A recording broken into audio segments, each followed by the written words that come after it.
God's peace to you on this 10th Sunday after Pentecost.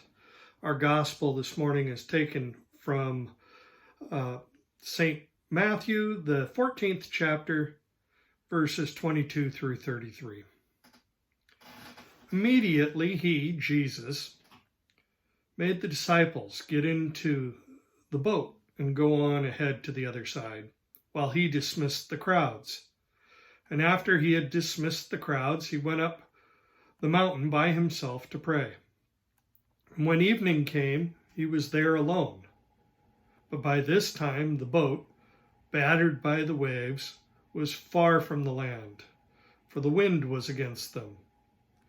And early in the morning he came walking toward them on the sea. But when the disciples saw him walking on the sea, they were terrified, saying, "It is a ghost." And they cried out in fear. But immediately Jesus spoke to them and said, "Take heart, it is I, do not be afraid." And Peter answered him, "Lord, if it is you, command me to come to you on the water." And he said, "Come." So Peter got out of the boat and started walking on the water and came toward Jesus. And when he noticed the strong wind, he became frightened and began to sink. And he cried out, "Lord, save me." Jesus immediately reached out his hand and caught him, saying, "You of little faith, why did you doubt?" When they got into the boat, the wind ceased, and those in the boat worshipped him, saying, "Truly, you are the Son of God." When I was a kid, we had friends who owned a legitimate below-ground swimming pool. One of the games I used to play at the pool when I was about 7, 8, 9 years old was to close my eyes and walk from the deck onto the water. I closed my eyes so I couldn't possibly doubt, and then I would believe with all my might. I'd summon up all the faith a little child can muster, and then I would step forward. For the record, I sank every single time. I had read this story and I had heard Jesus refer to Peter, as he did often all of his disciples, "O ye of little faith." A child hears that and says, Peter just didn't have enough faith. That's why he sank. And that lesson gets reinforced as you grow older and pray for a cure for someone who dies despite your prayers. It's reinforced when Jesus tells us about moving mountains with faith, or ordering bushes to walk themselves into the sea. Again and again in Scripture, Jesus calls his people little faiths. It implies that faith is something we just don't have enough of. And that lack of faith, we think, closes us off from God, his kingdom, or his signs. On our worst days, when the devil assails us or accuses us most, we can even hear from these same texts that all the evil that we suffer is due to our lack of faith. So I spent most of my childhood hearing that phrase, "you of little faith," as a criticism, a judgment on humanity, as if Jesus were saying to Peter, "Look, rockhead, you just don't have enough faith. In fact, your doubt caused you to sink like a stone. What a faithless and unworthy disciple you are." But those are not the words he spoke. They're not in this passage, and neither is this passage even really about Peter's faith. It's not about his faith or his doubt as he took those first few steps on the water. Something much deeper is happening in this passage. And we know that's true because we have the huge supernatural sign. I said last week that Jesus does not have superhuman powers, but he does have divine authority. I mean that in the truest sense of the word authority. He spoke everything into being. He authored it all. And what he said came to be. And just so we're clear, what came to be was all of creation. St. John reminds us, all things came into being through Jesus, and without him, not one thing came into being. So Jesus said, "Let there be light," and there was an explosion of light. His word, his command, is not speculation. It's effective. It does what it says. If he says, "Depart from me, I never knew you," that word is your sentence at judgment. And no words you speak can unspeak that judgment or restore you to grace. And if he says, "My child, you are free," then you are free indeed. His words change things because he is the author through whom all things came into being. And as the author, he wrote the rules. The laws of physics, for example, the laws of time and space and gravity. But he's not subject to his own laws. Sure, he can enter into them and he can leave them at will. He entered into time, for example, and was limited to the same 24-hour day that you and I experience. He grew from a child to a man as time chipped away at his body, the way it does to all of us. So what day do you suppose you began to die? Or what day was it that you suppose Christ began to die? I think it comes down to his first breath. We have some Christmas hymns that point us to the cross right at the manger. But death had no authority or claim on Jesus. That death rule, that everything that lives must die, that's for creatures, not authors. That's for sinners, for a broken world, for a fallen people. But just as he chose to subject himself to the laws of time, he chose to subject himself to the rule of death. He makes that clear when he says in John 10:18, "No one takes my life from me, but I lay it down of my own accord. I have power to lay it down, and I have power to take it up again. I have received this command from my Father." It's a great passage, but a pox on the translators of this verse. Jesus does not intend the word power here the way we think of it. In Greek, power is dynamis. We got our English word dynamite from it. In this passage, however, Jesus uses exousia.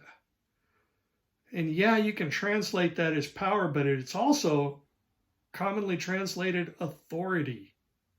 I have the authority to lay my life down, and I have the authority to take it up again.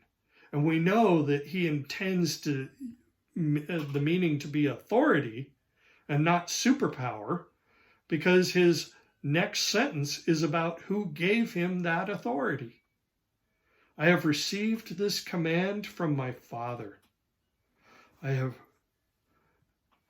have received this command. This is my watch. It's my post, and I am the commander, the author.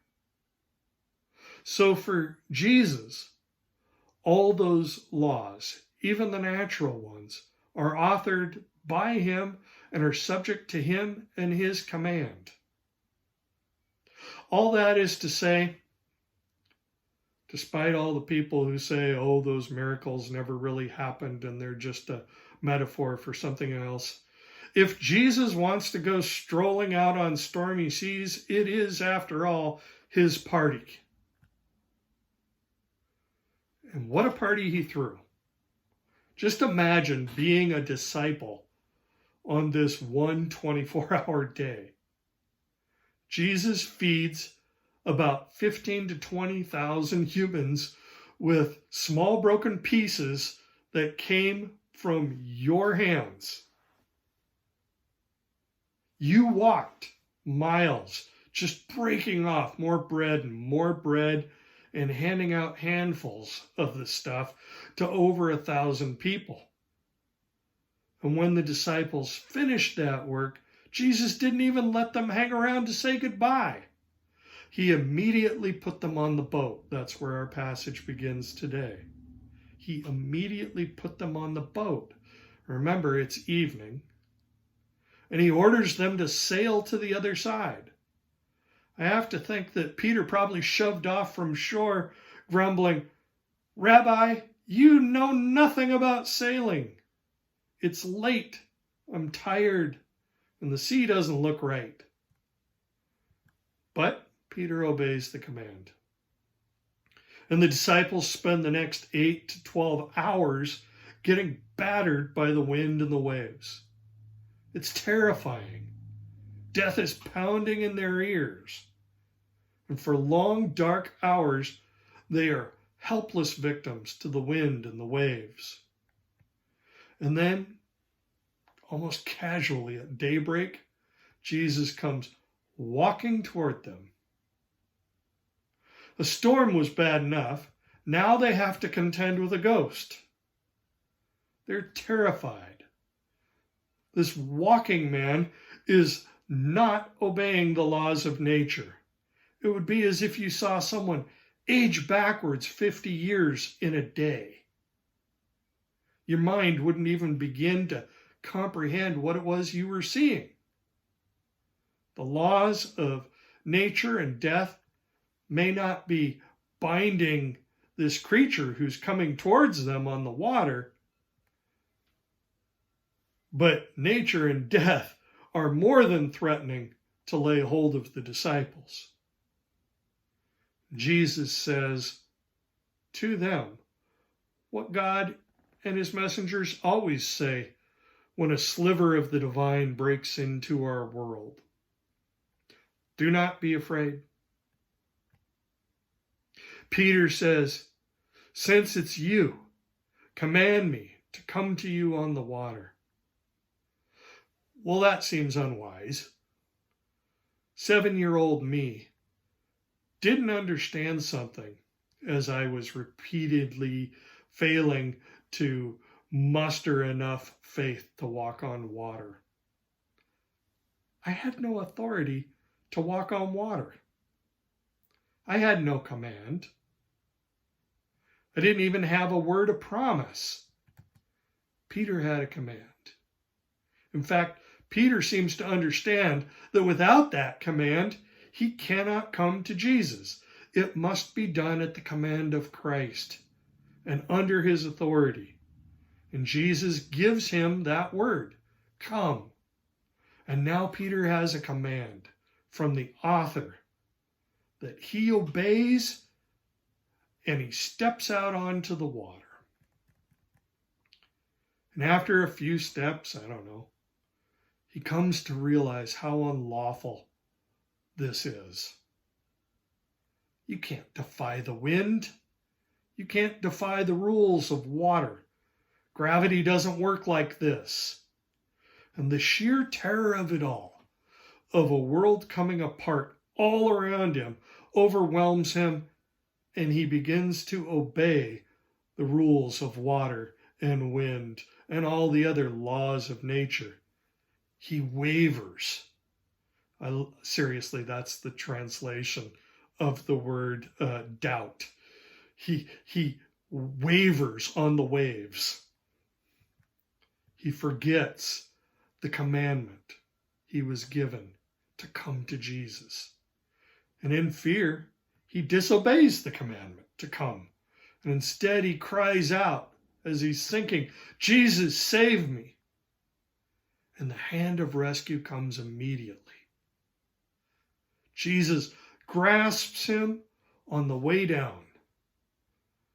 Peter thought he would stroll around the waves like the author of life himself. But in the end, he came to Jesus exactly as we all do, empty-handed and sinking. He had nothing to offer.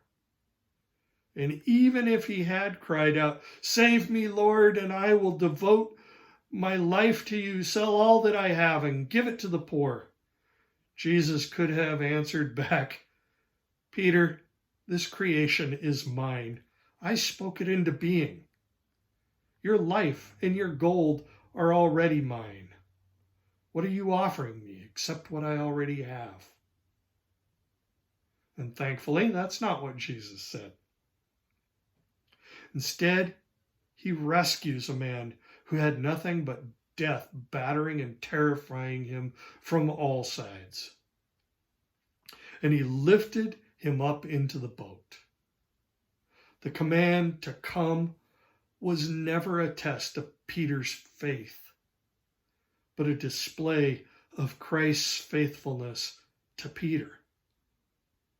The command to step out onto the water showed Peter and the witnesses in the boat the authority that Christ has. It shows them that he is God and they are not. And not being God, Peter sinks like the creature that he is and ends up crying, "Save me!" And the hand of Jesus grasps him. And the wind ceased. The disciples did not ask Jesus all the questions that we do.